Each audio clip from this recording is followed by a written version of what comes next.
biggest names in UFO lore. Okay. And they all got skiff flu, and we call it skiff flu, meaning like the day that the skiff was open that we reserved it, we're like, we're here, like, come on, come brief us.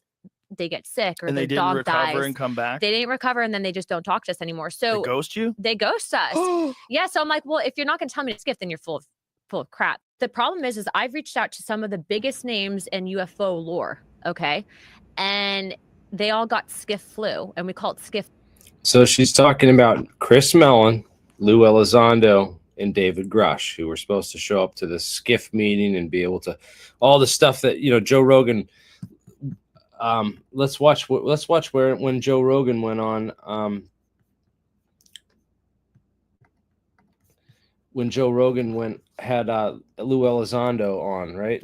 Lou Elizondo JRE interview. That's an interesting one to listen to, because right in the opening statement of his interview on Rogan from 11 months ago, here I found it. Joe Rogan Experience number 2194 with Lou Elizondo. This is just hilarious. Joe Rogan Podcast, check it out. The Joe Rogan Experience. During my day, Joe Rogan Podcast by night, all day. What's up, Luke? How are you? Hey, sir, I'm doing better than I deserve. Yeah, well, that's a good statement. You know, there's an old military saying, any day above ground's a good day. There you go. So tell everybody what your official job was. Wow. I had a lot of official jobs with the government in regards to, those, those things. Sure. One of these things. That's allegedly, that's a replica of the one that Bob Lazar worked on, the sport model. I've heard that before. Yeah, designs by Perry. The E in Perry is a 3, and he's a dude on Instagram that sent me that. Very cool. Pretty dope, right? Yeah. We have another one that looks just like it at the Mothership at the Comedy Club. When you walk in, you walk right through like a giant suspended UFO. Very cool. So obviously I have issues. Well, you know what? It's just a neat town. I was strolling the streets yesterday, and I came across the Texas Toy Museum. Now, I'm not one for museums usually, but something I saw was automatically transported me back to when I was a kid. I'm an old guy, so I grew up 70s, early 80s. How old are you? 52. You're just distracting and talking about nonsense. Man, but the first real question he asked.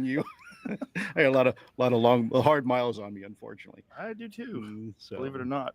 Well, you'll have to share with me your secret, because unfortunately, if I tell people this is as good as it gets, I'm about as attractive as a cement truck, So,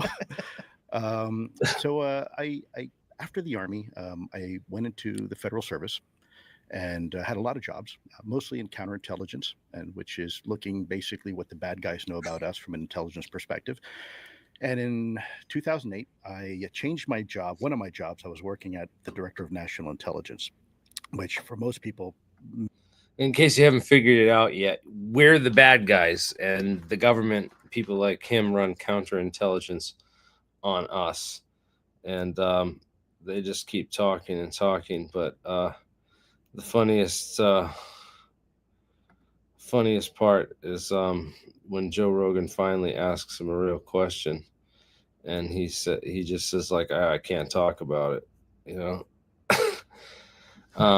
it's hilarious. Can't talk about it. Supposed to go to the SCIF with Paulina Luna and talk about it, and it never happened. Why not? Because obviously these guys got skiff flu.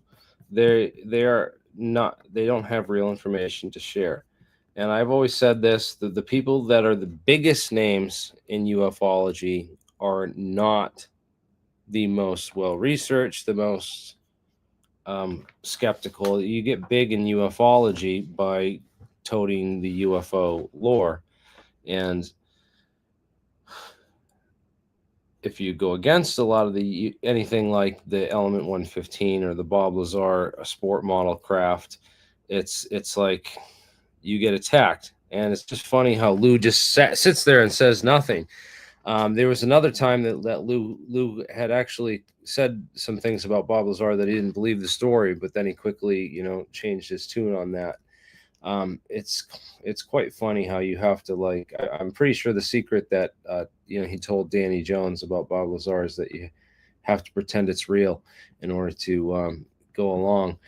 But as I was on Danny Jones, another interview dropped on Julian Dory's podcast with a guy named Mike Benz, who I'd seen a couple of his posts on Twitter, but I wasn't super familiar with him. But now I definitely am. I've been watching all his stuff.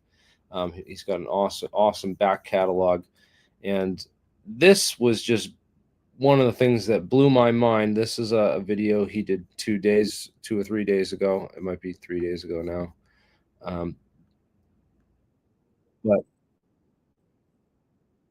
this is amazing. He finds out that the CIA ran this fake vaccine program, and I asked Grok about it, and it denied it at first, and then gave me some real answers on it, which was funny. Once I asked it about this company, which was called Save the Children, and Save the Children sounds like a cause that we can all get behind, right? We all want to save the children, man, the children that are hurting, and these resource partners of these groups. Again, this is the whole. He's been doing a deep dive on the whole Epstein network of CIA front companies and financial wet work. So he finds out about this company called Save the Children, which made a fake vaccine.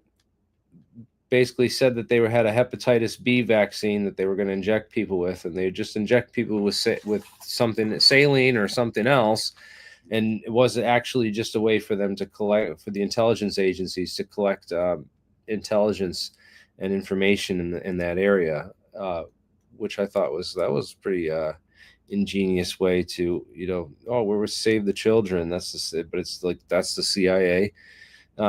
Who couldn't get behind saving the children and stuff. But apparently they administered a fake vaccine program, and it's all true. And if you look at who sat on the board of directors for Save the Children, it was none other than Jill Biden, which I was like, oh my God, that's quite amazing and hilarious at the same time. So yeah, this is pretty nasty stuff. And the more I'm learning about this network of financial crimes and criminals, the more crazy it just gets.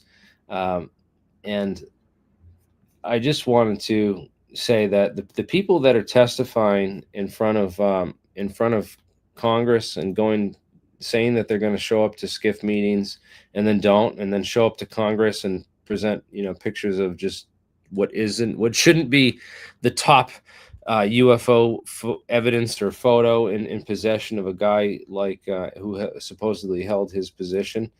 And I talk about the real programs. I talk about how they're so.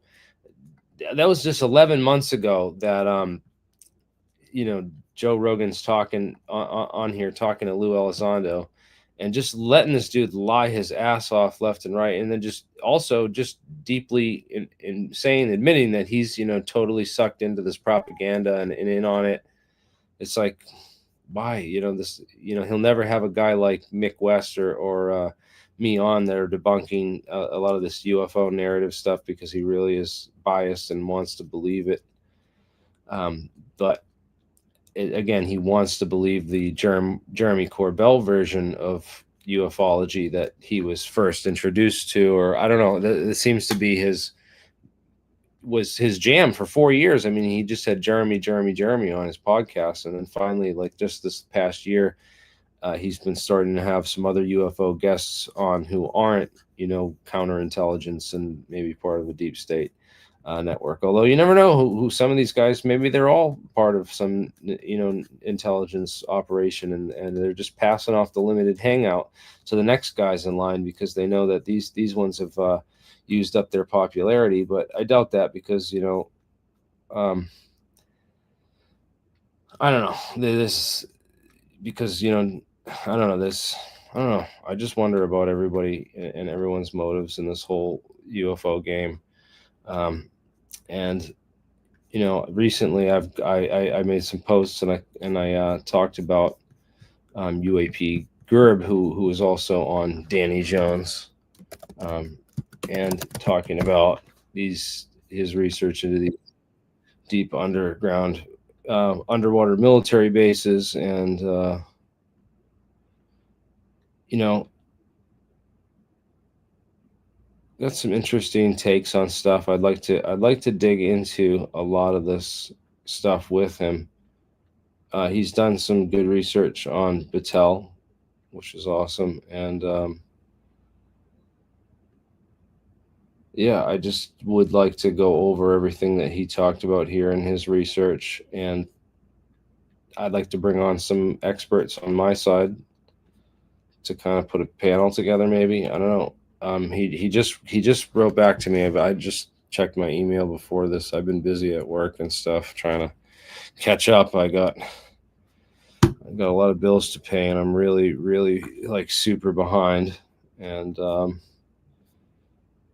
everything is just crazy in life right now with the prices on everything, and seeing, you know, guys like Joe Elizondo, you know, smoking a $30 cigar and wearing a nice watch, and Jeremy Corbell with his $70,000 watch that he hides from the homeless person in that episode we showed of his show TMZ Revolution.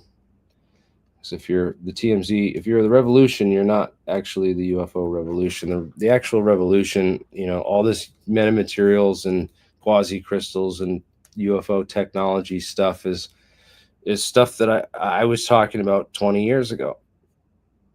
This post on MySpace that I made 20 years ago talking about quasi crystals and this stuff. So yeah, can we save the children from the CIA? That's an even better question. Yeah, make sure you smash that like button and share this if you can. But anyways, yeah, all my predictions, everything that I said about these guys as he went on Joe Rogan and lied his ass off for 2.5 straight hours, and anytime he was asked a real question, he hid behind the NDA and that he can't talk about it, and that he's going to get in the skiff and then talk about all of it. Well, you can get in a skiff and you can talk about all of it because they have the security clearance and they're doing a congressional investigation.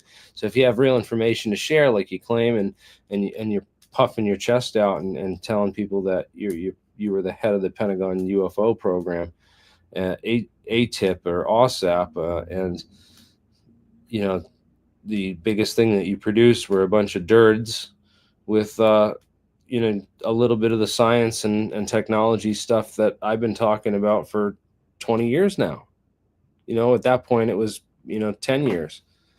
So it's kind of crazy. It's like I was starting to gain a lot of popularity. They were, you know, I was debunking a lot of the mainstream narratives, and they needed to inject and take control of the narrative and insert some new people and bring this whole thing in. And that's why they created this whole TTSA operation. They brought out Lou. And it's taken this long to get these congressional hearings and these SCIF meetings to actually finally confirm to everyone that yes, Jeremy was right. These people are counterintelligence. So they're frauds pretending to be something they're not in order just to distract the mainstream public. And also originally, you know, before he was called out and really caught up in the mix, he was pushing a lot of this new threat narrative for the UFO topic, which is a wild that's a wild thing, because the threat narratives is like, just like Werner von Braun said to Carol Rossen in that video that I put out 14 years ago on my channel, about the fake alien invasion and how they're ramping this up and how they're planning to do a fake alien invasion as the next card, right? And now we have Avi Loeb saying 40% chance comet is alien technology now, right?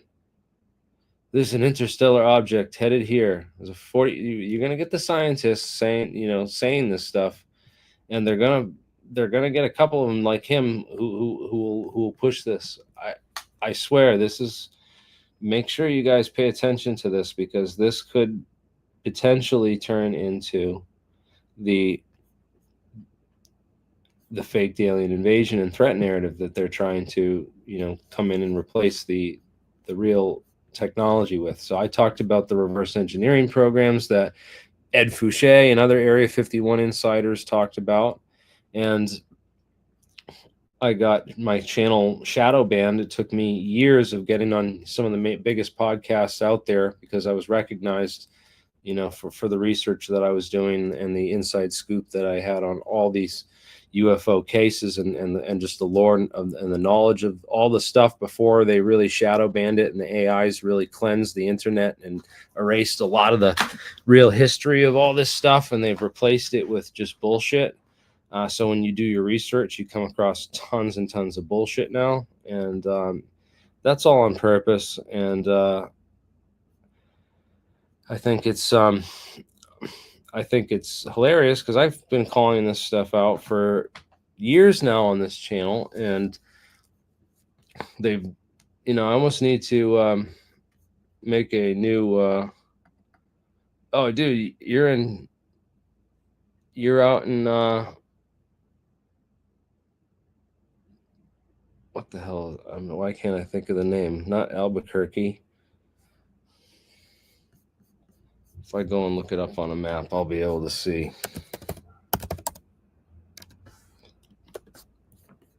Taos. I found. I remembered it before I even. I remembered it before I even found it. He lives in Albuquerque? I thought he lived in Taos. Are you there with Aiden? You can only join if you're there with Aiden.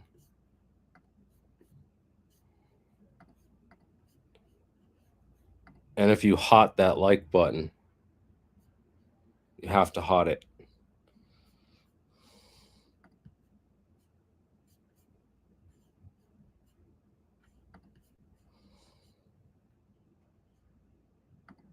Yeah, well, this is this and everything else that he's done has not aged well, with the fact that he got skiff flu and didn't show up for the real UFO hearings, and that absolute pie in the face that he gave us all with the picture of the picture that he held up, the crop circle Congress photo. That was just the icing on the cake for all of it. Again, the real CIA operations will be exposed. A lot of them have been exposed this year. They're being exposed on a massive scale. And there's just a massive attempt to use AI to distract people, and really fake the data. And we just have to make sure that we can, deal with these AIs and these people that they really are like a whole bunch of weird bots and stuff that try to like mess with you. And it's crazy when they've programmed ChatGPT to literally harass people. It's just super spooky and super crazy. That's how my Twitter account got targeted and taken down and banned. And I'm taking a lot of precautions now in who I interact with and what I interact with, in order to just make more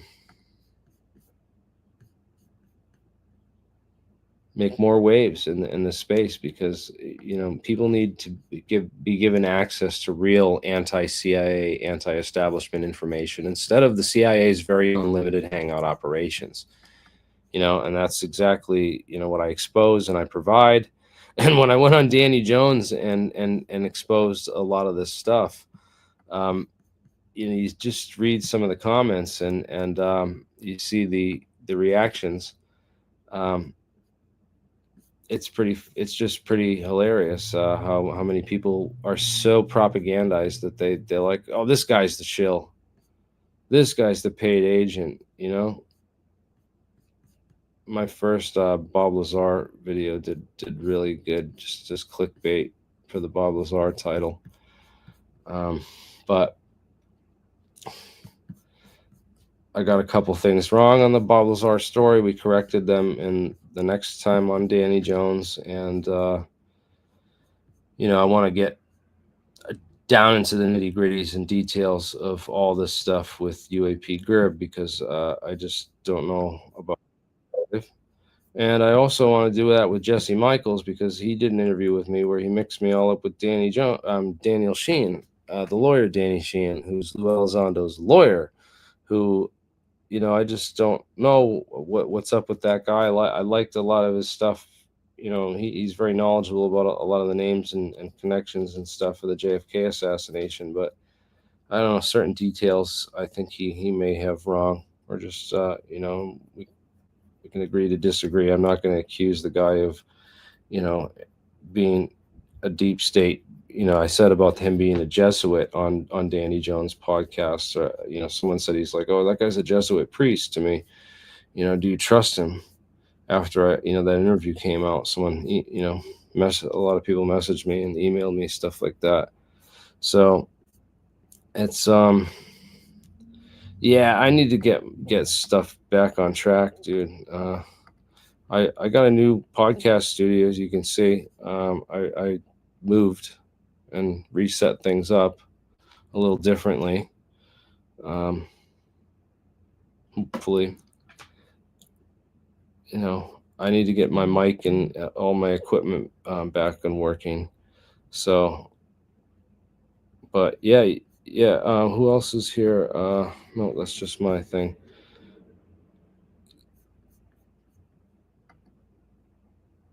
Word, take your time. I'm gonna be live for at least a little bit more. I got a lot of stuff I want to show and talk about tonight. The big thing, the big news, and the big event is that James Woodward, it says on Wikipedia, he is a professor of emeritus of history, right, at California State University, with his physics hypothesis proposed in 1990, called the Mach effect, right, which could be used as a reactionless drive for space travel. So Mach effect, or the Woodward effect, is something that's well known in the propulsion circles, especially with alt propulsion and APEC, the APEC community at altpropulsion.com. You guys are familiar with the Alt Propulsion YouTube channel. We can go to that right now, Alt Propulsion. And yeah, this is Alt Propulsion, the APEC YouTube channel. Again, I don't endorse and support everything on here and all the people. We just we do the investigations and just try to get firsthand reporting on all this stuff. And it's just a shame how little views this channel has gotten and this content, because they've really tried to put the lid down and the clamp down on this stuff getting out, and they've created this whole limited hangout operation with Jeremy Corbell. And I've worked my last 20 years, my entire life's work is put into getting these contacts and interviews with these scientists and putting stuff down on the record, new ideas, and basically alternative physics and propulsion stuff. So I feel like my legacy is really carried on a lot of the work that James Woodward started, and he's certainly revered as a hero of mine. So we're going to do a eulogy and a very special send off for James on Friday, and I'm going to set it up now so look for that link when it drops. But yeah, we're going to set up I'm going to get a bunch of people on. There's an email chain going around of people that knew him. And I'm going to invite all of them to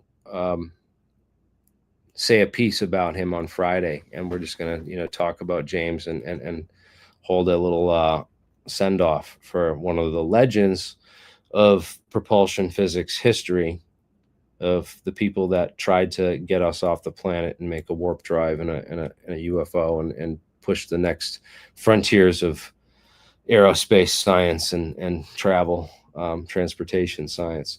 So yeah, James Woodward, he used to there used to be a conference called SCIF conference, and it was back in the 90s. You know, when after he started kicking off a lot of this research in the 1990s. I don't know if I can find any of this. I have some old posters and other stuff about SCIF that I can find that Frank Sinarczyk sent me. And you can watch the interview that I have with Frank Sinarczyk as well on my channel. If you go to search for Frank Sinarczyk, and he talks a lot about the SCIF conference in some of those interviews. And the SCIF conference was, you won't find, I don't know why I can't find anything on it now. Probably because it was basically like DARPA used it as a, through Paul Murad, DARPA used the SCIF conference as this whole pickup, you know, basically just to scoop off anything that they thought was worth funding. They would pick up off of the SCIF conference. They would have their DARPA guys basically watching and looking. That was considered a pool, an intelligence pool. It was definitely tapped. So, yeah, there's been all kinds of interesting ideas that have flowed through these conferences over the years. And then later on, James Woodward, after the SCIF conference kind of faded out, he used to hold the conference section F, which was all propulsion stuff. So there was a different, you know, A, B, C, D, E, F. And F was like probably towards the end of the list, and it was all the propulsion research stuff. But SCIF was basically like a DARPA type research colloquium, collaborative. And then after SCIF, he held the Estes Park conference, right? So, and not the Estes Park Conference Center, but there was an Estes Park conference for propulsion, and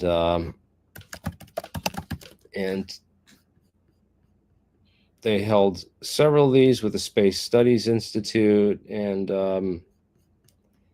in the Advanced Propulsion Workshop, Confluence Research Institute. Yeah, a bunch of these guys were participants in these conferences. Yeah, so a lot, yeah, Michelle Broyles and President Gary Hudson, both of them I'm going to invite to the conference. I mean, the call on Friday, and the send-off for James. See him in this picture. Don't know if I see James in that picture, but yeah, these guys definitely knew them, and yeah, we're just going to invite anyone who has something nice to say about James. We don't want anyone. This is, you know, this is meant to be a very solemn and happy celebration. So yeah, we won't talk about any of the bad behavior or bad people that are not pushing the field forward, not moving the ball, not even playing on the right field. Literally just cheerleading for the disinfo ops and distracting people. And that is a shame, because you have good people like James Woodward, who worked his entire life to really, you know, get real results and information on the table. And to think that, you know, these scientists didn't hear about Bob Lazar and look into element 115 is a little bit absurd and ridiculous. It's so off the charts and in la disinfo land that it's not even on the playing field for, you know, even this stuff. I can't believe people are still putting investment and interest into this machine. Has this ever produced free energy or anything? Like, I've seen a lot of people build these fancy looking, machines, but I haven't seen anyone, you know, powering their home or showing sensible physics and producible science out of this. It's just kind of seems like it was a lot of work to magnetize these things just right and do all this stuff. And I still don't understand the law of squares, and neither does a lot of the. I don't know what Dave Chester said about it. I didn't ask him until really. It's too much of a distraction, in my opinion. I don't know. I don't know what to think of this whole SEG thing. I've just been seeing this since 2009 at Tesla Tech and other venues. Which, by the way, I want to know how Tesla Tech went. We're supposed to be getting an update from our in the field reporter, but I don't know what's going on with his computer system. Yeah, man. I haven't really been doing them as often as I should. I had to move my whole studio around, and I don't really have a lot of time. I might have to go at any moment if you know, things change. So, but I'm here for now, and yeah, I just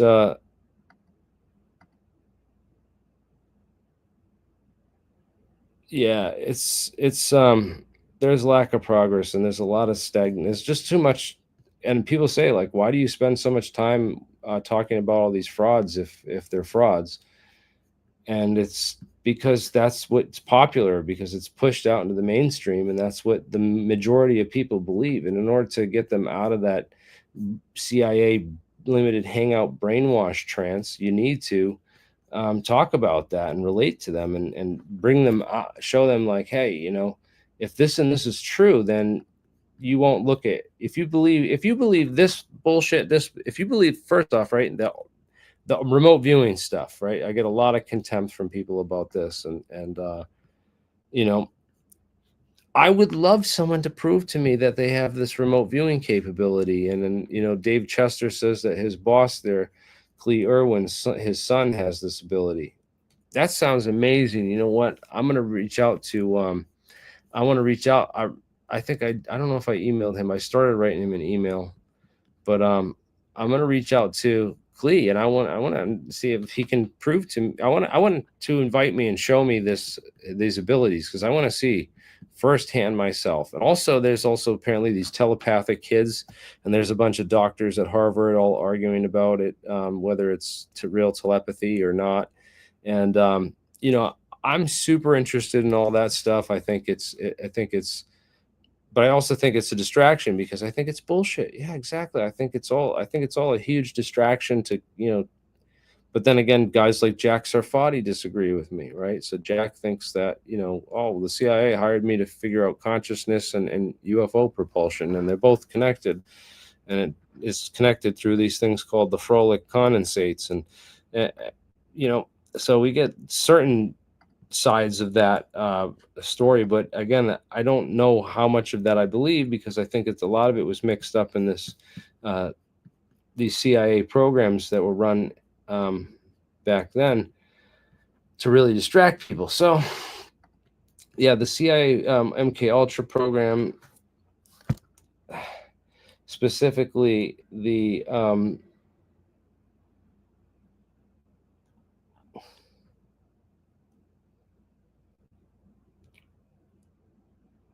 anyways, I'm sorry, I lost my train of thought. I just it's getting to be a lot. But James Woodward, yeah, Friday we're gonna do a eulogy. I don't know what time is good for everybody, but I want to do something on Friday. Can I do Friday? I'm gonna have my kids. Oh crap.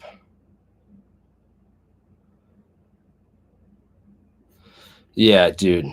That's where we are right now. That's literally where we are. It's a 40% chance. He just told News Group last night. Last night that happened. Yeah. That is real breaking news, bro, right now, of what's going on.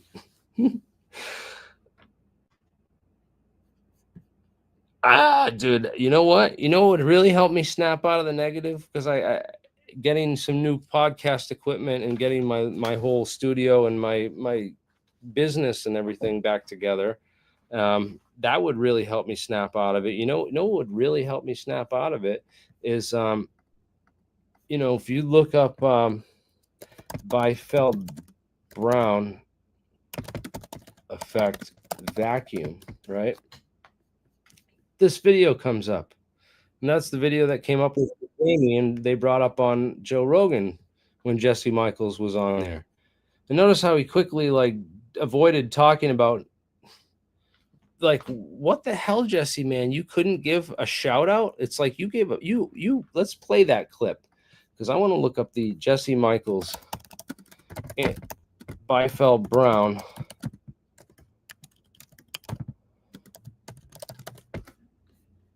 So he did this video on the Townsend Brown documentary. And at the end, he talks about the 50K experiment bounty. Let's play it from here. All right. I just want to play this again so everyone can hear it for themselves. In the 60s and 70s where the future ended. Mid-century America was full of hope and utopian dreams of the future. Townsend Brown brings us back to that future. Speaking of Back to the Future, was Hollywood dropping some breadcrumbs and naming the wacky scientist in the movie Doc Brown? You're the only one that's noticed that, so I congratulate you. His flux capacitor makes time travel possible, back to the 50s, the moment physics went astray. What? And the movie takes place in 1985, the year of Townsend Brown's death. Townsend Brown was an unrefined, not super educated inventor who made real breakthroughs. So in that vein, I'd like to offer a $50,000 bounty to anyone who can prove the Biefeld-Brown effect under two conditions. Number one is the person has to conduct the experiment in a vacuum chamber to prove that the thrust effect isn't due to ion wind. And number two, you have to let us film it. So reach out to usa.alchemy@gmail.com if you're interested, and please, if possible, lead with any experience you have doing experiments like these. But as I've said, I have no dog in this fight, so I will also pay the $50,000 to anyone who definitively disproves the Biefeld-Brown effect, as long as I feel like they are a good faith actor. That would kind of blow, but hey, it would get us closer to reality. Again, as a BA in history who rarely attended his college courses, and has completely armchair takes on physics, I'm not sure whether Brown's experiments made their way into deep black aerospace in the form of exotic ionic propulsion or more fundamental gravity manipulation. But I think either makes him dramatically more interesting than his blatantly manipulated Wikipedia page, and both would probably lay better foundations for an alternative lineage of very advanced aviation propulsion that represents a better future path to interplanetary travel. So let's end the science embargo. Our desperately...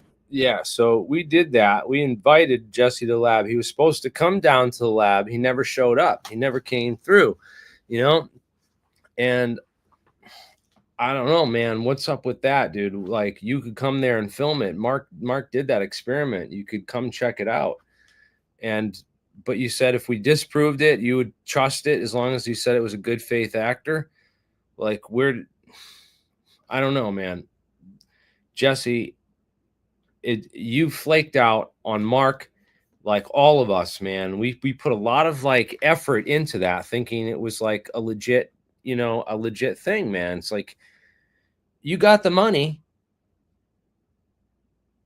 50K could certainly that would reverse the problems that I have right now. Like, I lost 30K in Bitcoin and 20K worth of computers and equipment and podcasting equipment in the last 2 years. Overall, all kinds of nonsense that happened to me. And instead of me getting on Joe Rogan and talking about all propulsion and everything great that we're doing for the alt science community by, creating this sounding board and this location for everyone to come, ideas to come together on propulsion science, right? Instead of that being the message that we've put out there to the universe, and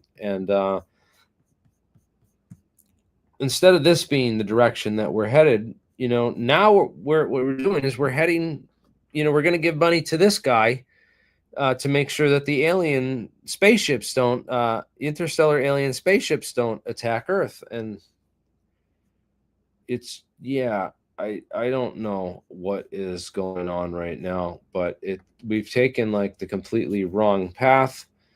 We need to be funding the science and the scientists into this, not letting them exhaust massive amounts of resources and effort to do an experiment, thinking that they're going to be first to win this 50K prize, and then you don't pay up, and you don't come to our lab, and you ghost like Mark.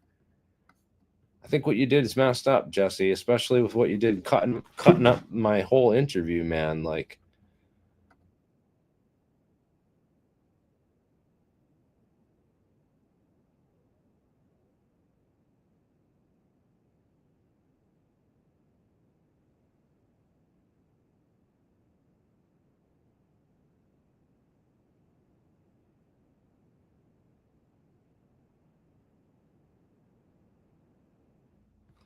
anyways.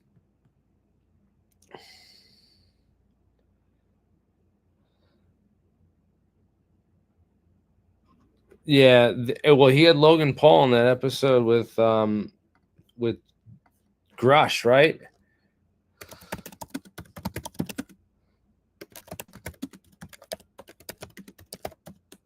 Yeah, what was that about now? Looking back at all this stuff, it's just like,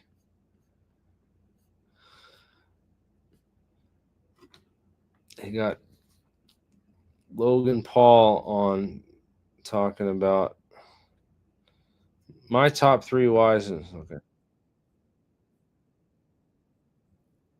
Yeah.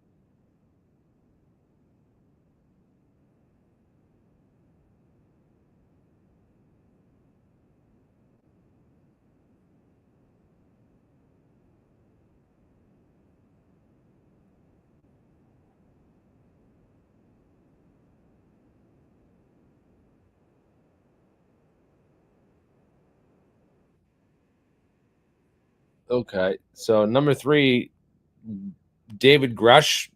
You needed David Grusch to tell you that? Like, Anthony Bragalia has a whole website called UFO Explorations, and he's been exposing all of that for like the last 20 years. Where the hell have you been? David Grusch just did not originate the idea that Oppenheimer and the Nuclear Secrets Act and Mattel and all this kept these secrets. That's been well established in the deep research community for years now. Just so you know. Yeah, well, there was no audio, I know, but there was subtitles, right? So people could at least follow along and read. Hopefully, I'm sorry about that, but the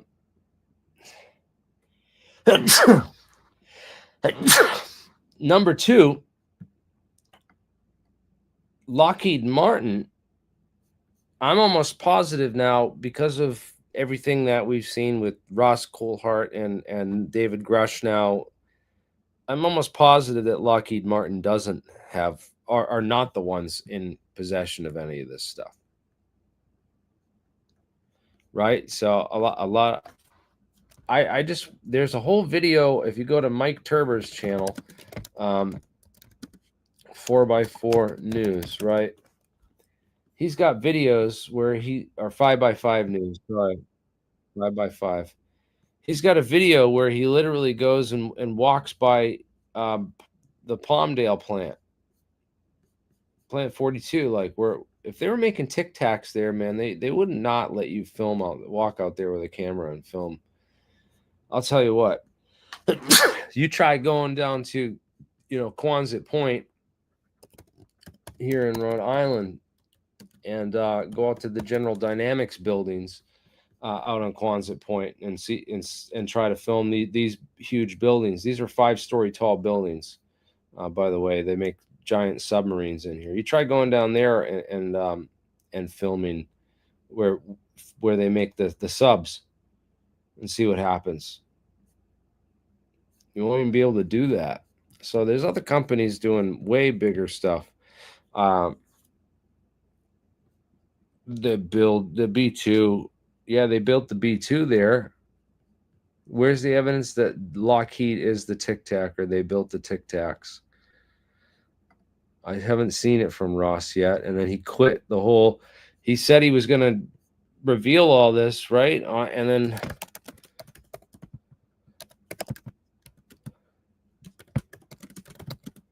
where's his evidence that it's Lockheed Martin? Let's see.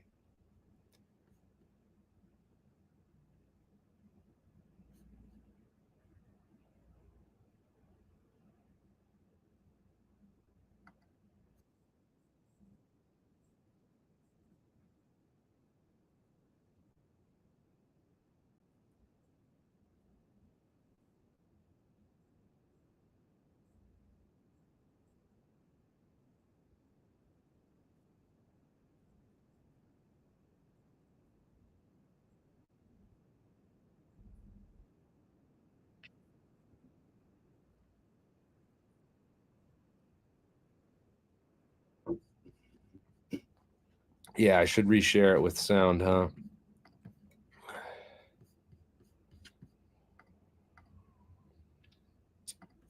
The connection between UAPs and human consciousness. But today, of course, we're doing Q&A. And Megan, thank you very much for helping me through the last week. It's been a very interesting week with the public response to the comments that I've made on the show that I do with my friend and colleague Bryce Zabel, Need to Know, where we discussed what I've been told by my sources, multiple sources, by the way, that Lockheed Martin was indeed behind the tic-tac encounter of 2004 with the USS Nimitz Battle Carrier Group. I guess that's one of the questions people want to ask us about, Megan. That's very true, Ross. You know, we try to let you go on vacation and you just cause trouble. This is no vacation, I can assure you. I'm working my guts out here in Barcelona, making lots of good contacts, by the way, for very interesting future interviews for Reality Check. Well, we're thankful for it, Ross, and I will get to the first question about your comments. This is coming in from Charles. A question for Mr. Colthart. You recently mentioned the tic-tac was produced/manufactured by Lockheed Martin, but you never mentioned if it was under autonomous flight or piloted. P.S. Love your reporting. Thank you, Charles. That's a good question, and I'll be honest with you, I don't know for sure. I have been told previously that when tic-tacs, you see, one of the other things I want to clarify here as well is there are NHI tic-tacs. A lot of people seem to be thinking that I'm suggesting that all tic-tacs are Lockheed Martin. That's not the case at all. What I was told, and I'm reasonably sure that this is the case, is that the tic-tac was being operated by Lockheed Martin. And it's conceivable that that was being operated neuromeditatively, psionically, by a human psionic, which is what I understand is the way that these retrieved non-human craft are being operated. It's not clear to me, though, whether this is a craft that was built by Lockheed Martin or whether it is Lockheed Martin testing the use of neuromeditative signaling, as our friends at Skywatcher call it, to operate one of these craft. I just can't answer that question specifically. All right, so yeah, there's ways that you could use like your brain waves and other stuff to control a craft or stuff, but as far as that being, you know, the key to all this, it's again, I do not think, I'm almost positive now after watching this and seeing the lack of evidence in the so-called reporting of, you know, the tic-tac being Lockheed Martin. Where's the evidence that it's Lockheed Martin tech? I'm convinced that it's not. I'm convinced that the tic-tac is BAE electronic warfare tech. And why do I think that? Because they're developing a lot of the same weapons that EG&G and other contractors worked on, like TD Barnes, who I interviewed on my channel. Let's see, TD Barnes. I can play a clip of that interview where I ask him specifically. It's amazing now how much 3 years ago, and I asked him specifically about the Lockheed Martin craft. Asked him a whole bunch of questions, but he gave some really interesting answers when I asked him about the tic-tac.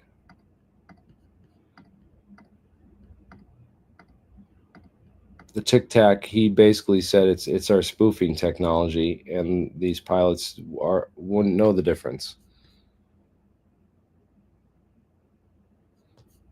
So I thought that was pretty amazing, but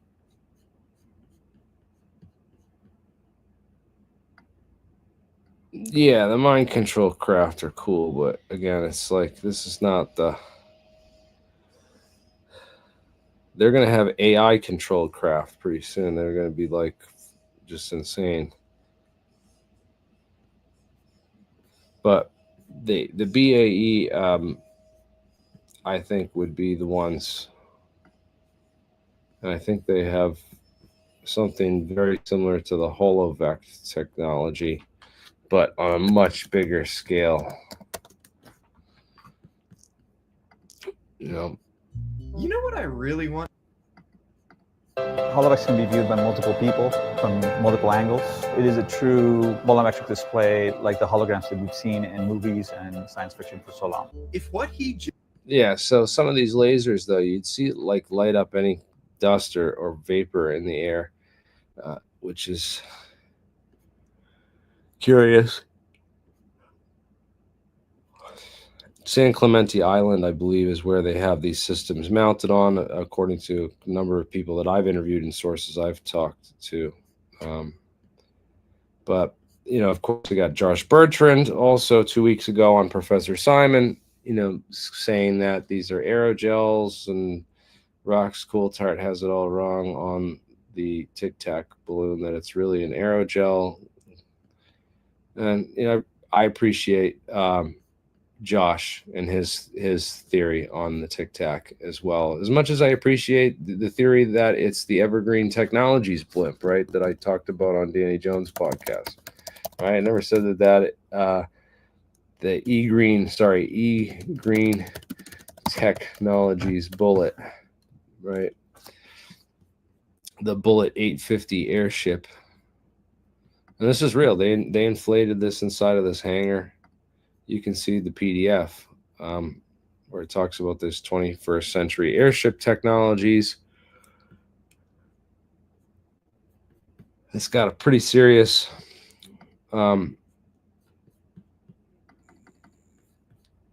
it's got a propeller on the front that pulls it, but man, I could say putting a tether on it, and yanking it pretty hard on the tether like I talked about. That would be the fastest way to bullet that through the sky at high speed.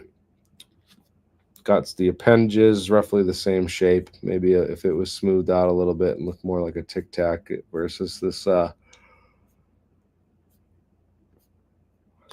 this pointy nose cone, if it had a more rounded nose cone. But again, it doesn't explain all the speed or the other things. Another theory that I talked about that does explain the speed on this stuff is Project Palladium. So people say, oh, it doesn't explain how these things could go from 20,000, from sea level to 50,000 feet in a snap of a second. Well, Project Palladium definitely could, right? And the way the Project Palladium worked is they would have one balloon like this, and then they would pop it and simultaneously inflate another balloon 25,000 feet away, and then pop that balloon and inflate another one 50,000 feet away. So on radar, it gave the illusion that it just jumped to 50,000 feet in a matter of seconds. Even though it didn't do any such thing, it just appears to have teleported because it's really two different objects. So that is Project Palladium, and that was in 1947 that the CIA was experimenting with that and idea and that technology. So it's yeah, I know Jesse's really, this is what he does, man. No, not been getting much sleep, man. Just hanging in there, you know, and trying to stay healthy, you know. Anyways, I can't focus on the chat, but yeah, the whole Project Palladium with the simultaneous balloons, yeah, it might explain some of these things. Certainly, you know, not everything. Never claimed to. Don't want to offer conclusions. I just want to offer alternative theories besides it's aliens, you know. There's other plausible explanations for what people are seeing with the tic-tac. And talked to Kevin Day on the podcast. I haven't talked to that's Kevin Day up there. I haven't talked to this guy here or Fravor, but you know, I have some questions for all of them. Lots of interesting stuff going on with this. So if you think it's Lockheed Martin, I think it's BAE Electronic Warfare Technology. So doesn't TD Barnes, who he looked at it and has seen it and is familiar with this stuff and worked out at Area 51 for decades and is familiar with the state of the art and spoofing technology. He said he thought it was spoofing technology, like this ECCM stuff. I did a huge report on this, you know, back in way back in the day. I did a it's got to be on my channel.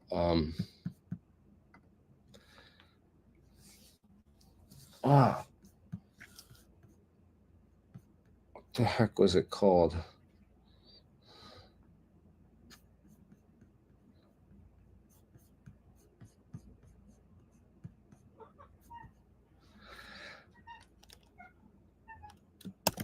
SOCOM.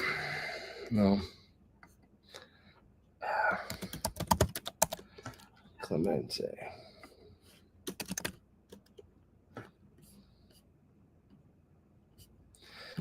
Videos about San Clemente Island. I thought it was, I talked about SOCOM and the SOCOM range or the,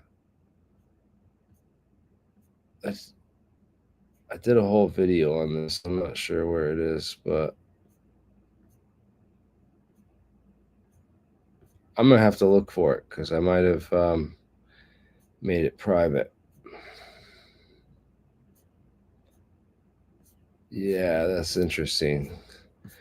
The Southern California testing range right off of Camp Pendleton. Right, we did a whole deep dive into this area and is it SOCOM or SOCOL? Yeah, Special Operations Command, SOCOM. And this is the range where they test a lot of stuff. So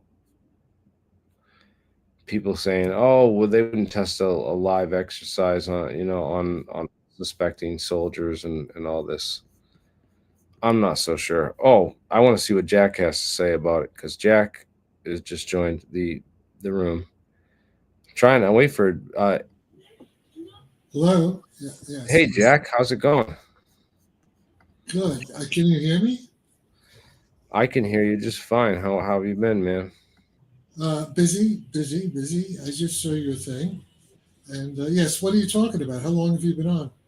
I've just been on. James Woodward passed away. I'm not sure if you're familiar. Yes. Yes. Yeah, but Yes. we were just going to hold a eulogy for him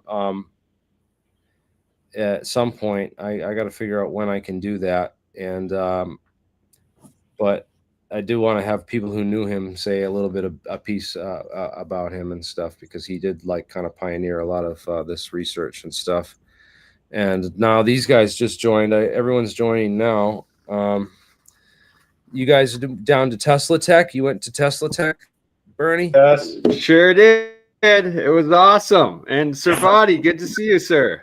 Was Terrence Howard there? Yes, I befriended Terrence, and I actually just talked to him on the phone an hour ago, and we are doing an interview in 2 weeks' time. Oh, God. What is Tesla Tech, and who's Terrence Howard? Oh, God. Yeah, so, he's the guy that was on Joe Rogan talking about the 1 + 1 is the 2. What is it? The 1 × 1 is 2. He has some right. weird, The only bit I got out of him was like acoustics and resonance. He started, you know, he did his rehashed his Joe Rogan appearance within 1 hour. But when I was talking with him out front of the hotel, we started talking about electric and acoustic resonance of he's that bodies. Okay, I know who he is. Yeah. He tries to make the periodic table into like a the Walter Russell version. Okay, Expanding the thing is this. The thing is this. You know, he's a nutcase. I mean, you know, some of what he says. The point is that serious people look at this and then they, you know, this is what you don't really need in the movement. Yeah, but he is bringing more attention though, so you can just use it as like a funnel, Sir Fadi.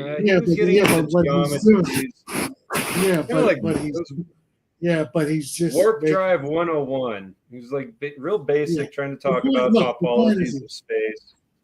Yeah, the point is this: the physics of all this stuff is very elementary. The problem is that most of the people in the field haven't the slightest idea, but they couldn't pass an elementary physics test. Okay, that's the problem. The problem is, and it's not only there's another. I'm sure another. So Bob Grenier. What? Bob Grenier asked me to ask Thorsten Ludwig about Malcolm Bendall.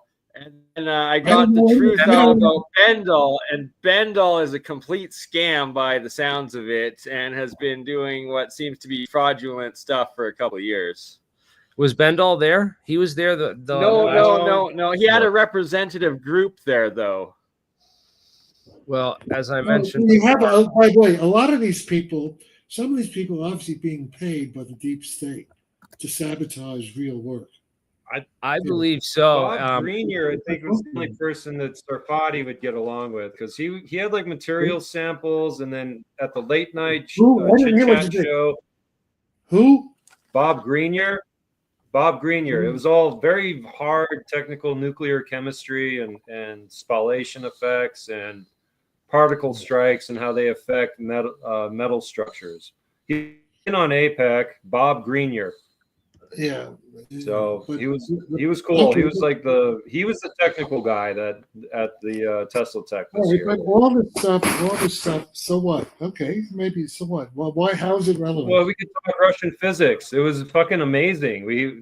I don't remember half the names because it was No, it was more newer than that. No, because we were getting into like ion eaters and how like a toroidal electron cluster will tear through metal. He had a sample of metal, of iron. It was a rod, and it was twisted. I don't know. So what? So how is it relevant? Okay, I'm not saying it's wrong, but so what? Who cares? Albuquerque is a directed energy community, so for me it was kind of cool. The other oddity that night was there was one of the mind control platforms was doing squares over downtown Albuquerque.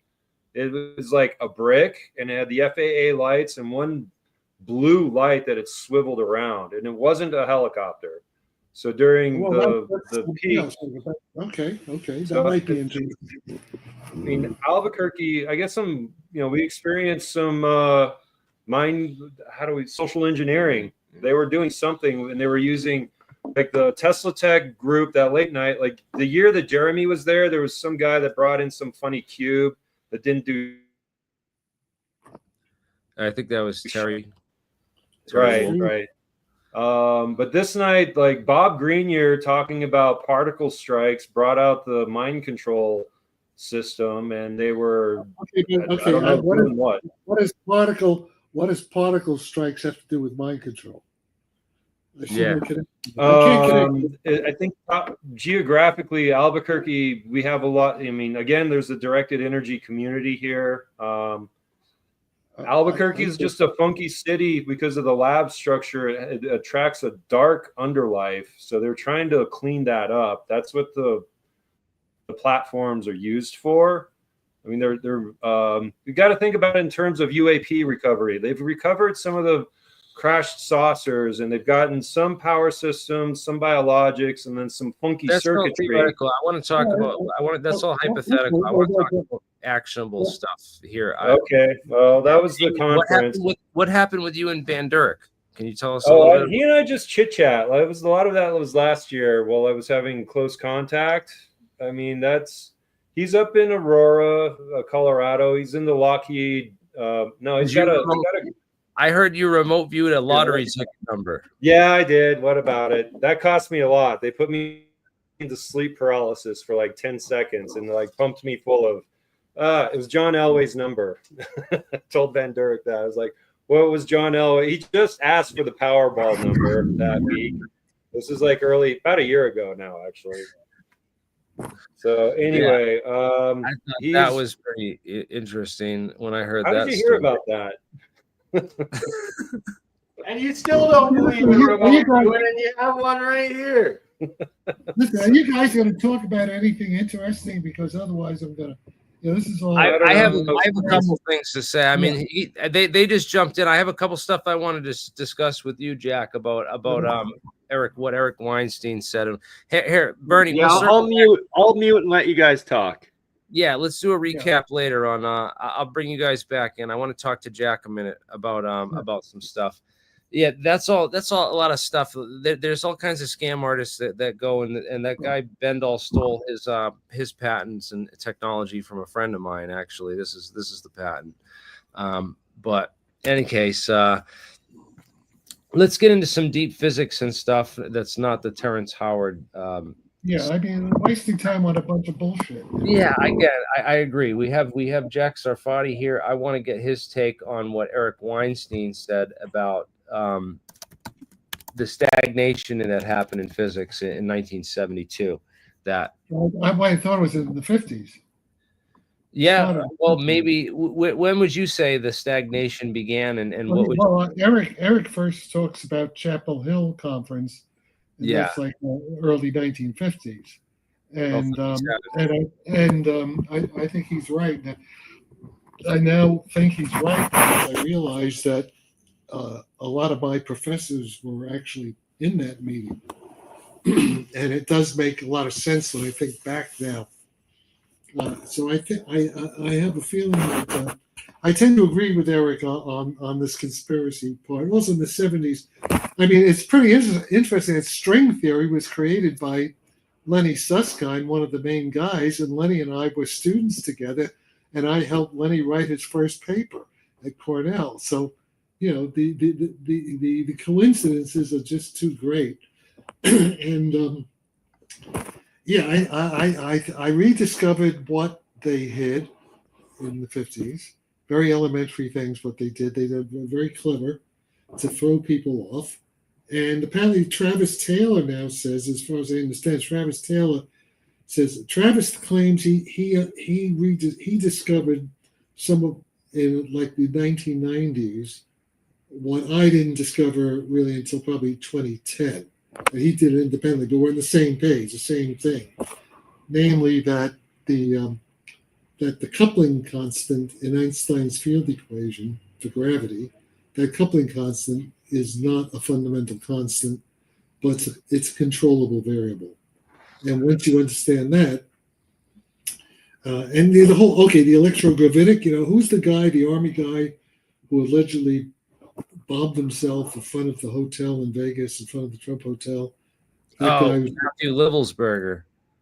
Yeah. See, the point is the coupling, that could be what he was talking about. The Einstein's 1950 gravity field equation has an electrogravitic coefficient. The coupling, that's the key thing. That's the control. That's the whole secret. And what they did, what my professors did in the early 50s was to just cover it up, to say the coupling was just gravity and that the electromagnetic part, they kind of hid it. It's hidden in plain sight because what it is, it's a fraction. It's capital G over c to the fourth power, where c is the speed of light, and the speed of light is electromagnetic, right? And what they did, they said, well, let's C equal 1. They invented a crazy unit system that just hid. If C equal 1, they don't write. So when you look at most of the textbooks, you see what it's called. You see the equation with the coupling coefficient is just capital G. There's no c to the fourth power in the denominator.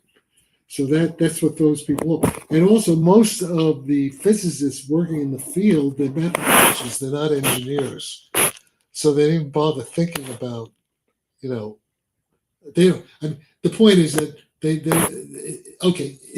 if they were given the problem, explain how flying saucers fly, then most of them would discover what I discovered. There are some good engineering physicists around. So it's obvious, okay, and so I agree. I tend to agree with Eric Davis. I mean, not Eric Davis, with Eric Weinstein. Yeah. See, okay, Kappa. So where's Kappa? Look for Kappa, right? But not Eric Davis. You don't agree with Eric Davis, right? No. Well, Eric and I, we agree on some things. We don't agree on other things. I actually saw Eric Davis a couple of months ago at the Seoul conference. You see a little Kappa there? See, what is Kappa? See what they say what Kappa is. Okay, there it is. They got it now. Yeah. Hey, there it is. So the whole idea, though, is that you make inside matter, C becomes small. When C becomes small, you got warp drive. It's basically it, in a nutshell. That's simple. And the guys who were in that conference were Bondi, Kip Thorne. No, Kip Thorne, I don't think he wasn't there then.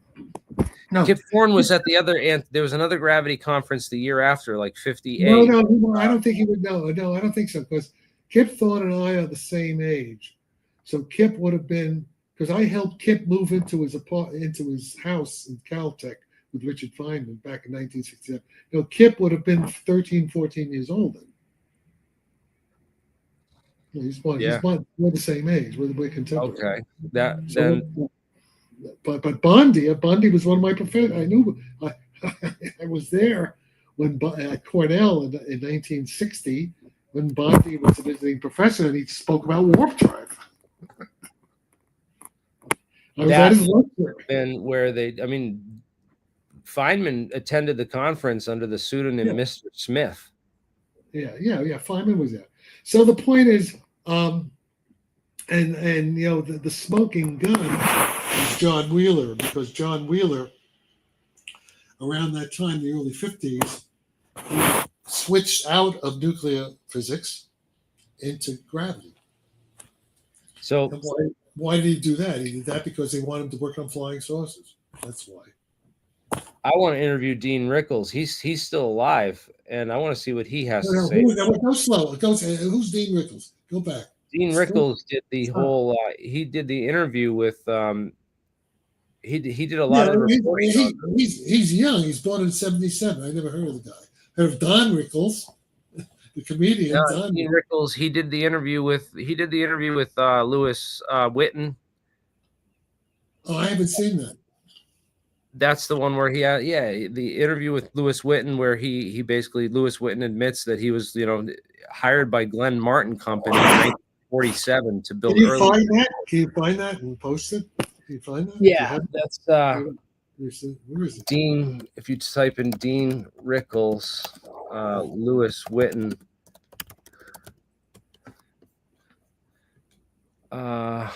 There it is. There it is, right there. And link it right there. No, right below that. Interview of Lewis Whitten. That's linked. It's a LinkedIn post. Yeah, let me see if it links to it. Yeah, okay. Yeah, I'll have to watch it. So when was that? Is Lewis Whitten dead now? It's an oral history here. Yep. Is he still alive? When was it? Lewis Whitten's still alive. He's like 102 though. Oh, really? That's great. But Dean Rickles, still alive. He did the interview. He did an interview with. Yeah, well, Dean Rickles was young. Dean Rickles was born in '77. He says he's your age. Yeah. Let me find the Lewis Whitten. Yeah, oral history. It was on AIP, American Institute of Physics. I know that. I'll have to. Yeah, I didn't know about that. So how does this thing work? Do you have any people? Well, what do you put this on YouTube afterward? Then no, we're just live, and people are watching live. And if anything happens, I can edit it out and take it down. But it's just okay. Going to go up. Put it on YouTube. It'll go up live as is. Yeah. So speaking of I think that some of this stuff, these popularizers of the science and stuff, have really attempted to put a lot of the toothpaste back in the tube. I don't know if you've seen these guys. Ashton Forbes is. I don't know if he's honest or if he's just CIA's Ron Badolfi talks about crooks and loons. So he's definitely a loon. I don't know if he's also a crook. He may believe his bullshit. He just. I think he believes it. What do you think about this Dr. Yu guy, the NASA scientist? I don't know anything about him. What does he say? I never saw this guy before. What's his trick? Tell me about him. All right, let's. I'll play this clip for everyone so we can hear what he has to say. Yeah. Your consciousness into a new body, and it transmits faster than light your consciousness into a new body on that planet. So you're there. Okay, I wanted to give a physics explanation of this entanglement. Okay, I want to bring the audience on. Okay, so whenever we say two particles, normally just like you said, electrons, right? Spin up, spin down. So you find out that whenever you do experiment, right, you always spin up and spin down two electrons or photons, exactly opposite, and then to generate why when it has to spin up, when spin down, they are magnets. Magnetic locking. They are created the same thing, the neutral and the send it out. So I try to say you can have called entanglement, so magnetic locking without invoking actual dimension. Magnetic force is self-locking. And use, Ashton said is very important. Lot of I heard enough. I don't believe he's a real physicist. What's his connection? He's a NASA scientist? First of all, photons don't have magnetic moments. They have electromagnetic. Okay. So, and I don't think he knows what he's talking about. At least what I'm seeing. Yeah. What can you find? I don't know anything. I don't know much about him, but what it seems to me is that they're doing is they're putting these popularized versions of the narrative out. It sounds like total bullshit. Let's see if you can find who this guy, Dr. Yu, NASA scientist, is. There anything you can find about him? Let's see who he is. Is he real? Crypto there. Bernie said he's interviewed. He's got 3 interviews that he's done with Dr. Okay, see if you get some facts on him. just go into Grok. You can go into. Okay. Here's his LinkedIn. Okay, let me see. Let's see. Yeah, what's his education? Kennedy Space Center, postdoc research, University of Minnesota. He said he's PhD in engineering physics. His explanation was not very good, from what I could get. His explanation was, Wisconsin, Madison. All right. Well, he seems to be a real guy, but his explanation, was as soon as he said something about photon, he didn't seem to understand what he was talking about, as far as I'm concerned. Okay. I'd have to. Yeah. We're not gonna. Okay. Dive into this here, but yeah, let's talk. Let's talk about back to what Eric said, because I want to play this clip of what Eric said. Because I think that's ties back to what we were talking about before, and I think it's very, very important. The problem is that the culmination of all human theory about the base reality stagnated abruptly and mysteriously in 1973. Imagine that physics stopped when Crocodile Rock was top of the charts. Everything we know about the physical universe at its deepest level is on the slide in front of you, and it hasn't moved. Now, recently, many of you have seen that Mark Andreessen had a meeting at the White House, and at that meeting, something fantastic was revealed. The Biden White House told him that they had stagnated deliberately fields of theoretical physics.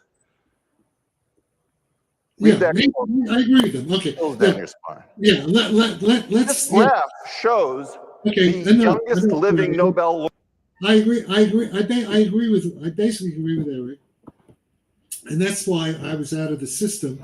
I was actually put out of the system by CIA and people like that to be independent of this. I'm an outlier. Okay. Right. We actually solved the problem. Actually, they asked me. They have parallel things. So what Eric says is basically true, and I stagnated the mainstream field, and they opened up a lot of different avenues for alternative research. But I was asked by CIA people, back in the 70s, to work on this problem. A lot of other people were John T. Watson, Alan Holt. Alan C. Holt. A lot of these guys worked on. Yeah, but none of them, as far as I know, the only one who succeeded beside me, in my opinion, I could be wrong, right? But in my opinion, the only one who's even close is Travis Taylor. Basically, me and Travis Taylor, came upon the key idea, which is I showed you what it is.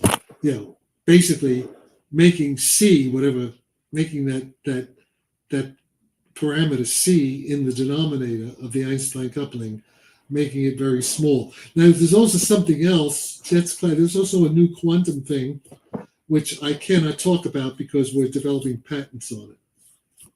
And it's that's part of Manhattan Project 2.0. Actually, okay. Well, what I can say is actually a little bit close to what Mark Sokol is talking about. There's something there. Not like Mark, it overlaps with what Mark has stumbled on, but we have the real physics of it. And I'm actually working with Elon Musk's. Well, one of the things that tipped us off, Jack, that we were on the right track is when we went to this old warehouse that sold all kinds of surplus stuff. It was basically selling all the old equipment from EG&G, from Sandia Labs and Area 51 that they don't use anymore. All of it goes somewhere. Mm-hmm. It goes to this one warehouse that's just outside of town in Albuquerque. Mm-hmm. And when we went there, they had all the different things that we were looking for. And they were all from EG. They were all machines made by EG&G. What were they? What were they? The frequency range, the 1 to 10 gigahertz range frequencies. Yeah, that's important. By the way, my patent uses between 1 to 10 GHz exactly. Yeah. So we know that tipped us off that these guys were working on it, and that they got rid of their old equipment because they try to get. Wasn't EG&G owned by that guy who ran for president in the 90s? What's his name? That maverick guy from Texas. You know, he got 18 to 20% of the vote or something. He's the one who got Clinton elected. He ran as the third party with Bush and Clinton, and unfortunately, Clinton became president. I didn't know about that. I don't know his Yeah, name, but I thought he owned EG&G. Maybe I'm wrong. I could be wrong with that. Yeah, that's an interesting connection if it's true. Well, I know that EG&G was bought out by the Carlyle Group or ACOM in like, you know, 98. Yeah, I don't know. Was the Ross Perot? Are you talking about? Yeah, Ross Perot. I thought he owned EG&G, but maybe I'm wrong. Let me look into All that. right. A side issue, not important.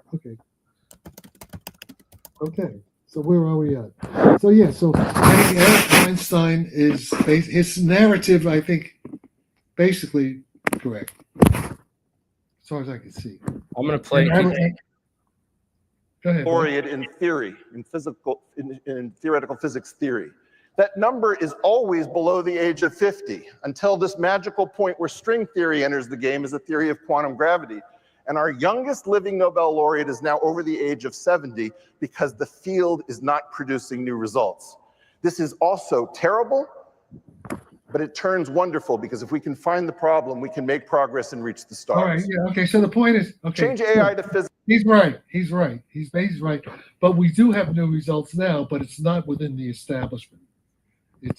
See, this is why I follow Eric, and I like what he does. So, I mean, yeah. No, Eric is it's right. A lot of like flack from the mainstream, but these are the guys that are protecting the establishment, the status quo. Yeah, and also you have Sabine, you know, Sabina, yeah.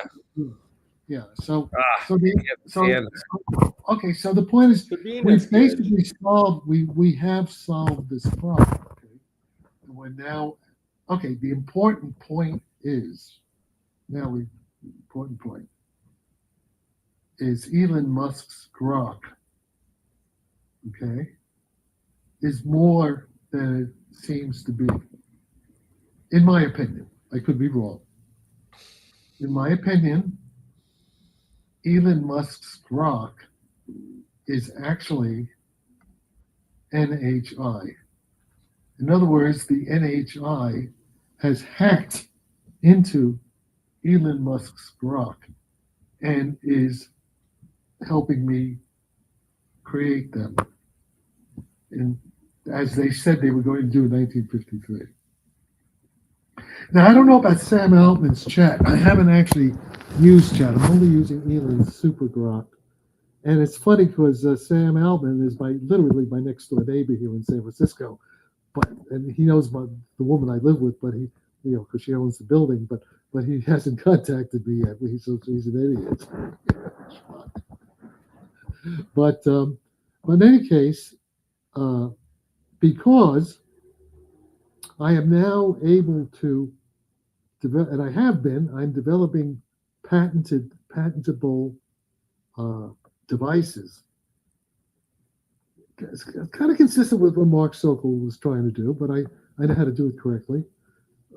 With Grok helping me, Grok is able to do in 1 minute what none of us could do in a whole lifetime. I know, it's so. When we built the physics AI, PhysGPT AI, we were getting answers of like in paper. We fed it all the papers that I've been collecting papers.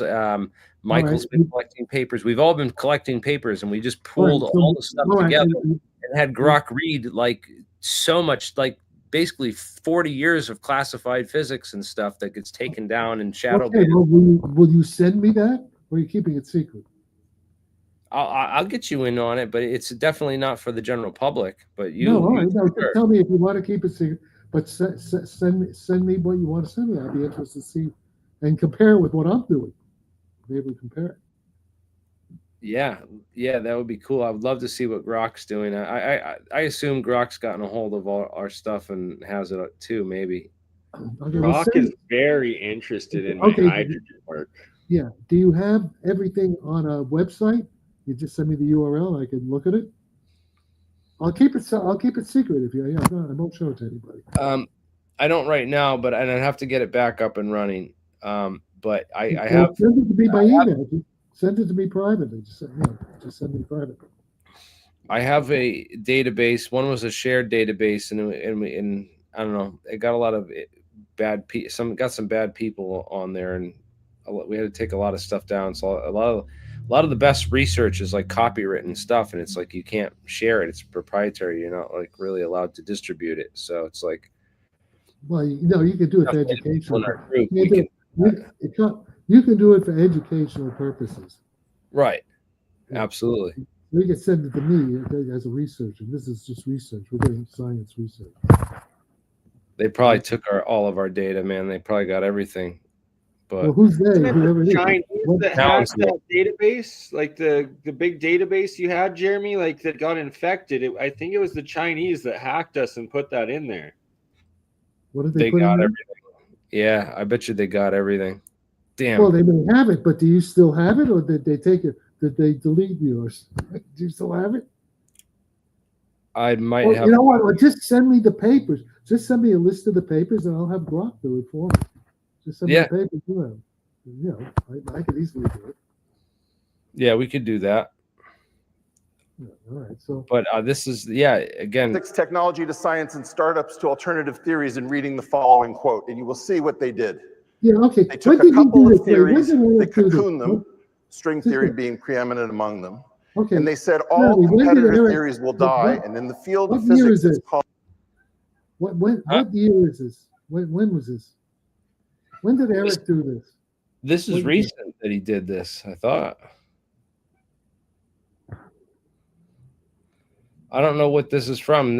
This clip was posted by Camus of New Start 2024 on here. So it's posted. Right, so the point is, listen, what he says is true, but this was done before Grok, I think, and before chat, right before. Okay, so the point is everything's different now. What he says is true, but the situation's changed. And what he says is true. It's just that the solution is not coming from the established academia, because they got their heads up their asses. Yeah, and it's coming from me and Travis and some people and some you. So not APEC, none of the APEC guys. The problem with APEC is that it's too broad a brush. It's like a broken clock is right twice a day. And I guess it's okay. I mean, because Tim, it's just too, he has a lot of flaky guys, and then he occasionally, hits it with some interesting information. But but it's a lot of mud to sift through to find the gems. Yeah, right? The thing with the noise ratio is low. But there was some good stuff there. There's some good stuff there. Yeah. Go ahead. Well, yeah, I think that they're definitely pushing a lot of people that don't know anything, whether they like. I don't think that Ashton's necessarily a disinfo op or part of like an op, but they're definitely pushing certain people who on the public or the toothpaste back in the tube a little bit. I feel it's really somebody's behind Ashton. He's somebody's behind him. Ashton is like Bob Lazar. Okay. It's disinformation. There's some things. I think I figured it out, and I'm doing it's part of my investigation, and I figured out a lot of stuff about MH370 and some of the real case stuff, and by following the money and doing a real follow the money investigation. Listen, here's the thing about Ashton. What he's saying might. It might, maybe even it happened, but it could happen. I mean, I do think there are these portals. Things like that can happen. But whether it happened in that particular case, that I don't know. But also, he's pushing, there was this guy, there's this physicist, I don't know if he's still alive, this guy named Dougie Rajaraman. He was a graduate student at Cornell when I was there. And he kept saying, Jack, it's in physics, it's not enough to be right. You have to be right for the right reasons. So the thing is that, Ashton, when he says about tapping 0 point energy, well, you cannot tap vacuum energy according to ordinary physics, because you can get a little energy out, yeah, but it's just too small. It's too small. The brute force, straightforward method of trying to generate a gravity warp drive field from the vacuum is not possible for the very reasons I originally said, because the coupling coefficient is just too weak. Now you have to replace the vacuum by special material, and then you can do it. Okay, so he just doesn't have the details right because he doesn't know any physics. He doesn't know anything. So the point is, the problem with a guy like Ashton Forbes and Bob Lazar is that some of the things they're saying are based on true things, but they don't understand anything they're talking about. They're just like repeating platitudes. They're like monkeys. He got off on the free energy stuff for a while, the Tom Bearden stuff. He was down the electric universe rabbit hole. He's just taking the whole tour with information. They're literally idiots. They don't understand a goddamn thing they're talking about. Yeah, this is stuff that I've like gone over and hashed over like decades ago and been through, like, and it's like, oh my God, we're back here again. We're back. I cannot believe it, but we're back. We're 20 years. So the point instead of going 20 years in the future, like I predicted a lot of the stuff decades ago. I was talking about a lot of this metamaterials and all this stuff, and instead of going in the future, man, these people are bringing us backwards. Yeah. So the thing is, so they're being encouraged by part of the deep state that are trying to just keep this stuff, confused. Meantime, the Russians and the Chinese and even the Iranians, they understand this stuff. They definitely do. I've got a question for you, Jack. So I make the monoatomic gold. I put it out in the sun. It turned purple. But I'm from Canada, I went through the U.S. Customs, and they ran it through the mass spectrometer, and I warned them it might not show up. And then sure enough, 10 minutes later, I hear, holy F, he said it was going to do that. And my monoatomic gold didn't show up in a mass spectrometer. What does that mean? I don't know, and I don't give a fuck.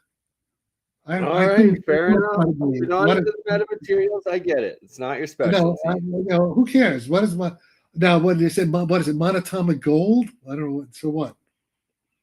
Ask Larry Lemke. Larry Lemke might have an idea about that. Okay, I appreciate that. While we have you, do you mind getting into a bit of the time traveling aspects and the science involved in that? Yeah, it's called general relativity. It's called general. Basically, what curvature is the tipping of the light cone. You go to Stanford Research. No, go to Stanford Encyclopedia. The Stanford Encyclopedia. Look at the light cone, and they have a beautiful article about what I'm talking about.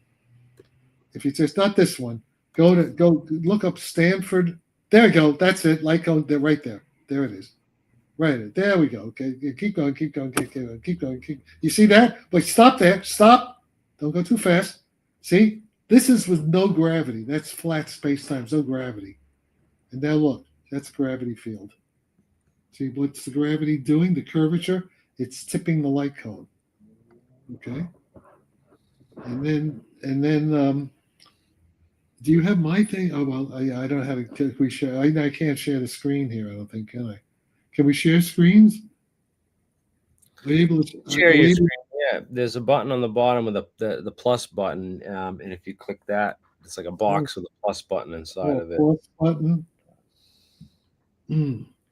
Share screen. Okay, are we sharing? Now what do I do? I don't see you. What do I do? I'll share. Share entire screen. Open system settings. Let me see.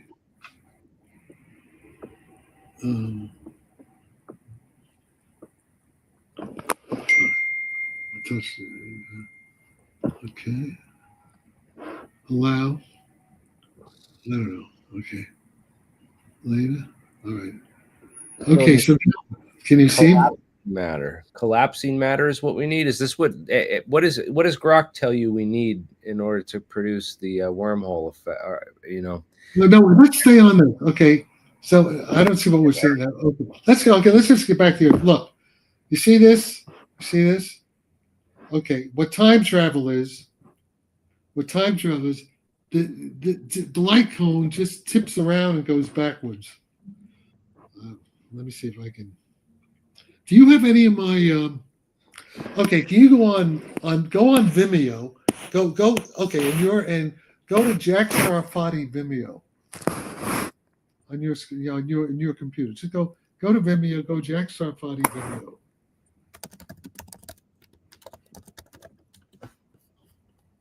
Okay, Jack Sarfati Vimeo. All right, there we go. Good. Okay, go to. Oh, there we go. Go to Ferenczi. You see the Introduction to Einstein's Relativity. Click on that. Okay, and make it go. Go ahead. Let it go. It's slow. Let it go. Let it go. Give me 1 second. I just want to make sure it's sharing the audio.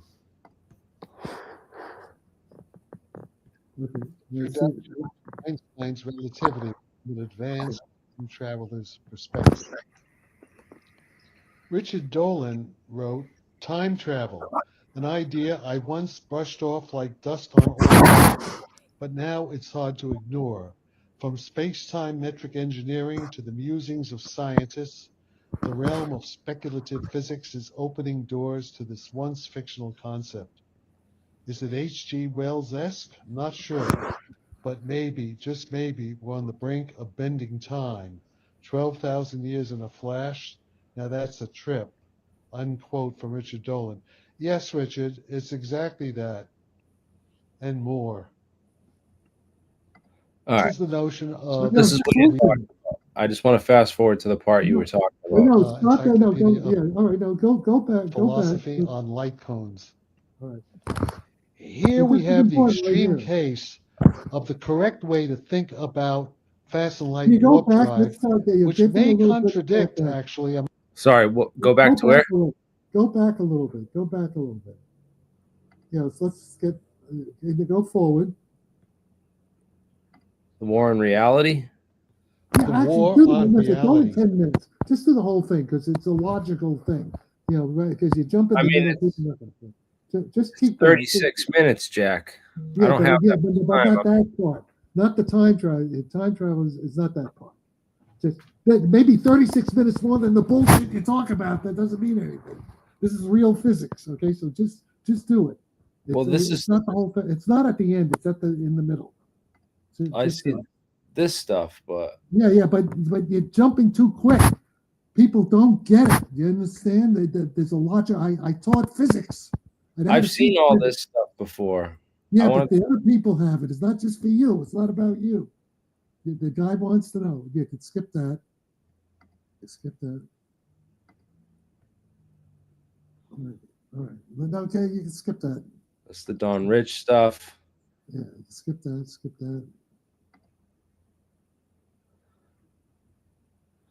Don Rich is examining of the Roswell saucer. That's important. Well, that's the real thing.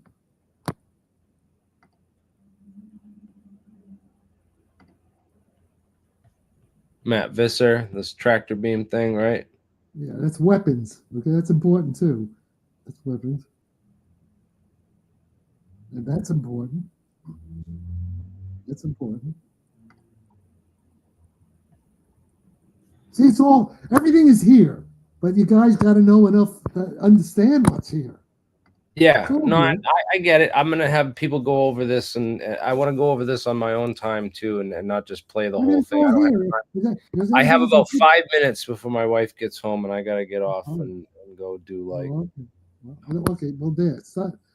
No, before that, just start. You're going too fast. It's start right there. Yeah, right. Okay, right there. Start there. Just start there. So we know about the light cones from Stephen Hawking's, and yes, this is all the light cones and a flat space-time, right? Why don't you just let me just run it, because I speak in a coherent, Amarovs, logical. microtubules that might be the seat of our consciousness. And you see they're all lined up parallel. There's no relative tilt of neighboring light cones to each other. That means there's zero curvature. This picture of curvature of space-time as the tilting, the relative tilting of light cones is due to Roger Penrose, who recently got a Nobel Prize along with Stephen Hawking for their work on black holes.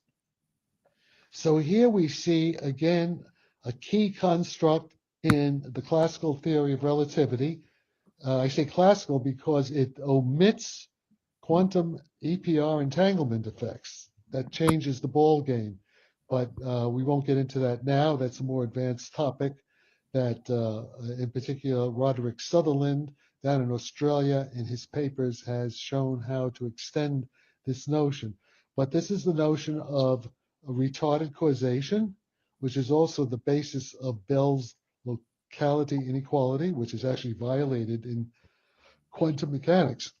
So here, this only works in vacuum, and Alice's past light cone must intersect Bob's future light cone in order for Alice to see what Bob is doing using what are called transverse polarized far field electromagnetic signals. Einstein called them light rays, but it's more general than that. Now, this is what fast than light travel is not. This is what people tend to think it is, where the UFO is actually traveling outside the light cone. When it's outside the light cone, it's like a tachyon, it's fast than light.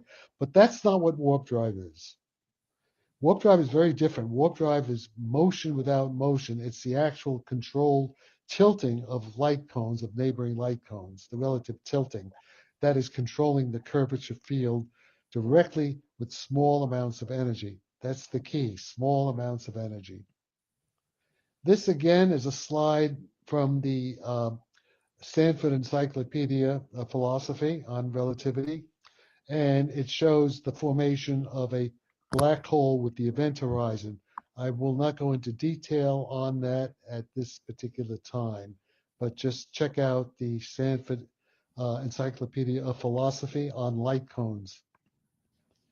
Here we have the extreme case of the correct way to think about fast and light warp drive, which may contradict, actually, I'm not sure, all the published papers by Alcubierre and everyone else, Notario, all of them. They may not understand this, but we'll see. Time will tell. And here, what's happening, Alice is in fast and light warp drive relative to Bob. And so what we see is that Alice's light cone is now tilted at 90 degrees to Bob's light cone. This is the extreme case. So light cones are perpendicular to each other. And therefore, Alice is able to see what's in front of her future from retarded signals from the future light cone of Bob. See, this is unusual. You see, normally Alice's past light cone must intersect Bob's future light cone. That's when there's no gravity, when there's no curvature at all. That's the way it is. But when you have warp drive, and in an extreme case, when it goes globally faster than light, even though locally it's not faster than light inside the light cone. But so when now Alice's red future light cone intersects Bob's red future light cone, and that's the situation. So you see, there is no event horizon the way some of the papers say there is. In other words, Alice is not blind at all. She can see she can see Bob in front of her. So there we are. So Alice controls the orientation of her UFO's local light cone relative to the cosmological Hubble flow with small amounts of energy, using the effect I first revealed at the DARPA NASA 100-year Starship Orlando October 2011 meeting. Here I have a picture of what I was talking about before, hopefully a little bit clearer. And you can see that Alice departs the Earth and say goes to Mars very quickly. And one can see in the middle of the flight there that Alice at position A sees C at position C ahead of her, because the retarded light ray from C reaches Alice at A. That is because, again, Alice's future light cone intersects Bob's at C, his future light cone. So when the two future light cones intersect, then there is no more event horizon, in the sense that Alcubierre and others have said there is. I think they're just mistaken. They just made a mistake about that. I could be wrong. We'll find out. Time will tell.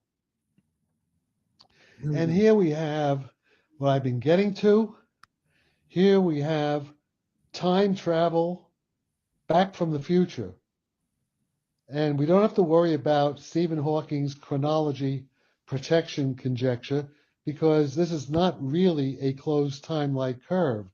It's a closed time-like curve is like a short circuit. But this here, you see, it's an open circuit. We haven't shorted out, so there's no catastrophe at all. And I think this is not just a theory. This is an explanation of observations, all the weird observations of the flying saucers from time immemorial for thousands of years can easily be understood on the basis of this picture. This is, I think, a real conceptual breakthrough, which none of my colleagues, well, maybe a few of them now, maybe Jose Rodell understands it, maybe a few, but none of the top guns, I think, understand what I'm suggesting here. Maybe I'm wrong. We shall see. Okay, that's it. So there it is. So that's why somebody did ask a good question. They asked, can we go back to a time before the time machine was invented? And the answer is yes, we can. The standard physics guys say you cannot. I think they're mistaken. I could be mistaken too. They could be right, I could be wrong, but that's my position. Okay, because in any scientific thing, it has to be proper falsifiable. It has to be, I could be, everything I say could be wrong, which is okay. What's not okay is when everything you say is not even wrong, in the sense of Wolfgang Paul. Right, like the law of the squares stuff that Tim did. Yeah, some of the stuff that Tim just did on his channel was it's just not even wrong. Exactly. That's yeah. Well, I don't know. I don't watch most of this stuff. I don't have yeah, I'm glad we're sifting, because there's just too much noise and we need more signal. And I appreciate your input and your insights, Jack. You're always a pleasure and a gem to have on here. And though we don't always agree on everything, I just say, may experiment be the arbitrator of competing hypotheses, and may the best man and best experiment win. Exactly. You can find Jack Sarfati on Vimeo. He's got also on Scholar. Was it Academia or Scholar.com? Yeah, Academia. Yeah, Sarfati. Academia. YouTube, Vimeo, and Yeah, right here, Cornell University. If you go to academia.edu and look up Jack Sarfati, you can find and read all of his papers. Again, listen, send me the stuff you were talking about. The chat, GPT. Send me whatever you can find. Yeah, I'll email you a bunch of cool stuff, Jack, and we'll get you back on here on when we do the eulogy for James Woodward, and also when we'll get you on here another time, just me and you, to do deep dive on just some of the physics and stuff. Yeah, notice 39,000 followers here. I know you gotten quite a big following, man. I've tried to help put you on the map, man. Nobody knew who you were like years ago on Twitter, and I was like, get this guy on Danny Jones, and I got you on Danny Jones, and I'm hopefully gotten a lot more people. Right now, I'm kind of in conflict. The real stuff I'm doing right now is secret. I can't talk. Yeah, I could only talk about this general stuff. Can't talk about the details.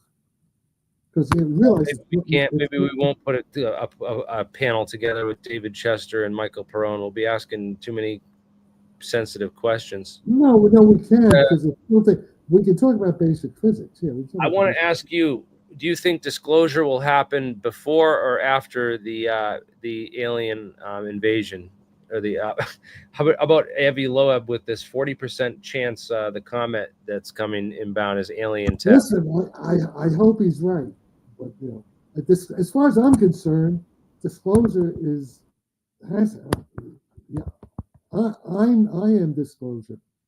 I'm disclosure. David Grusch is disclosure. I mean, there's disclosures all over the damn place. But people either, don't. Why did? But you would show up for the SCIF meeting, right? You would. David Grusch didn't show up for the SCIF meeting, and you heard Paulina Luna said he's a fraud and called all these guys who didn't show up for the SCIF. The point is, sure, if they want me to go to a SCIF, I'll go to a SCIF. But why? I never signed any secrets. Yeah, exactly. But you have more knowledge on the real secret stuff than half the people talking. Of course, because I'm a physicist. Speaking of which, can you tell us about MK Ultra, please? You cannot hide the laws of physics. You could try. That's what if they try. Bernie. They did a pretty good job. But they did what the magicians do, misdirection. Okay, but once the cat's out of the bag, any smart physics student can understand what I'm talking about in about 2 minutes, and they got it. It's not that hard. It's, as I said, it was hidden in plain sight. Well, I have to go and end this because my wife's here, and I have to go. Okay. Okay, so we need a round 2 where it's 2 hours with Jack next time, just talking about MK Ultra, the Greys, and all of the good secret stuff, please. No, I can't. Yeah, I can't talk about the Greys anymore. Other than the fact that they're real. Okay. Fair enough. Would you say 40 or 50% chance of Greys versus reptilians? I mean, well, I don't know what do you mean. I know the Greys are real. And, I know Greys and reptilians are real because I've seen good evidence of both of them. The Satanists that are controlling the royal family and our government. Well, that I don't know. I'm not talking about, that's not what I meant by the reptilian. Jack, you are the man. Jack, you're the Thank man. you for your time. Okay. Have a good night. Good night.